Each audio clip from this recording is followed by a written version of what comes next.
Hello everybody, this is Maciej Gawroński and we are discussing GDPR here. We have received a question concerning whether providing a free Wi-Fi in a building amounts to processing of personal data, or is it caught by the GDPR, and what should be done in this context. So, providing a free Wi-Fi service is actually an information society service, and it is, yes, it is regulated. So from this perspective, generally it would be wise to have a certain kind of bylaws, and these bylaws should somehow be available, probably in the form of a notice placed somewhere in the building where this Wi-Fi is being provided. It is also processing personal data because we are registering, unless we are not registering, but because we are registering certain information concerning this communication service, which is the IP address, not the content of the communication, but the other IP address to which our user is connecting, and other transmission data. Should it be actually captured? So actually it would be reasonable to capture this information because to a certain extent there is a risk that the transmission will be used for downloading or uploading something which is illegal, and then it makes sense to be able to say to the enforcement agencies and other interested parties that these were not us but somebody else.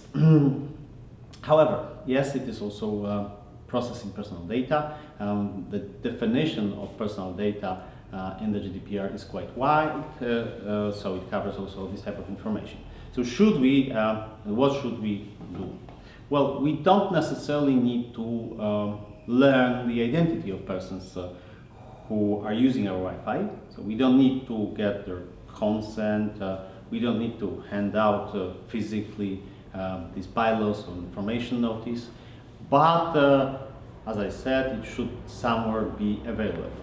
So from this perspective, yes, it's processing of personal data. It falls under the GDPR because it's not for purely home use. We assume that this is a building and there are several flats, and we are offering something or allowing people to come in for different purposes.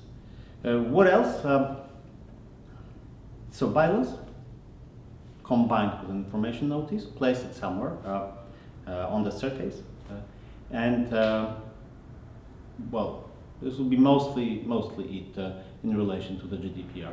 When a person comes and then they want some information to extract from this data, well, you would have to tackle this issue, kind of similar to how you should deal with a CCTV video surveillance situation, which we have discussed in another clip.